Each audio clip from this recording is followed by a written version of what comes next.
इस वीडियो में हम बात करेंगे how to find the angle between the two vectors. दो वेक्टर्स के बीच में हम कैसे एंगल निकालते हैं। हमारे पास दो वेक्टर्स गिवन है, A vector is equal to I cap plus J cap plus K cap and B vector is equal to minus two I cap minus two J cap minus two K cap. इन दोनों vectors के बीच में हमें angle निकालना है। तो angle निकालने का फॉर्मूला क्या होता है, हम एंगल डॉट प्रोडक्ट से निकालते हैं। तो ए डॉट बी किसके बराबर होता है, ए बी कॉस थीटा। यहाँ पर जो हम ए बी लिख रहे हैं, यहाँ पर ये मैग्नीट्यूड है, ए का भी मैग्नीट्यूड और बी का भी मैग्नीट्यूड, इन दोनों मैग्नीट्यूड्स को हम मल्टीपल करेंगे।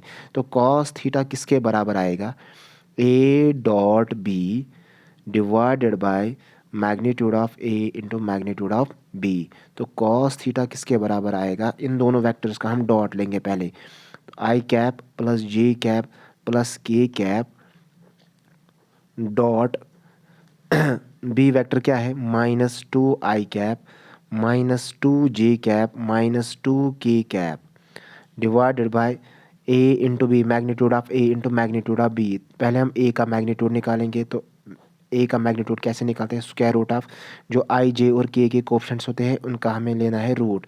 तो आई का भी वन कोएफिशिएंट है तो वन स्क्वायर तो वन ही आएगा, प्लस वन इनटू इसी तरीके से जो बी वेक्टर के जो कोएफिशिएंट्स है आई जे और के उनका मैग्नीट्यूड लेना है।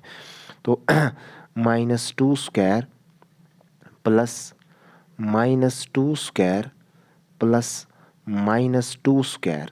तो कॉस थीटा किसके बराबर आएगा, तो minus two I dot I हमेशा वन होता है क्योंकि इन दोनों वेक्टर्स के बीच में कितना एंगल होता है, 0 डिग्री। तो कॉस जीरो हमेशा वन होता है, इसलिए यहाँ पर आएगा माइनस टू। इसी तरीके से यहाँ पर माइनस का साइन फिर से इसी तरीके से जे डॉट जे भी वन होता है, तो माइनस टू इंटू वन तो आएगा माइनस टू। इसी तरीके से यहाँ पर भी माइनस टू इंटू यहाँ पर आएगा ये अंडर रूट थ्री इंटू, अब हम इनका स्क्वायर लेंगे, टू टू ज़ा फोर प्लस टू टू ज़ा फोर प्लस टू टू ज़ा फोर। तो कॉस थीटा किसके बराबर आया है, यहाँ पर आएगा माइनस टू तो आएगा minus six divide by under root three into under root 12।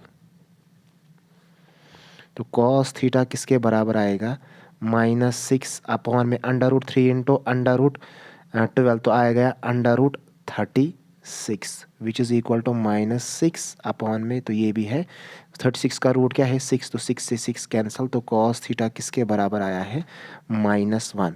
अब कॉस का वैल्यू -1 कहाँ पर होता है, cos 180। अब इसको हम ऐसे भी लिख सकते हैं, cos theta is equal to cos of 180। तो कॉस से कॉस कैंसिल, तो थीटा किसके बराबर आया है 180 डिग्री। तो इस तरीके से हमने इन दो वेक्टर्स के बीच में एंगल फाइंड आउट किया है।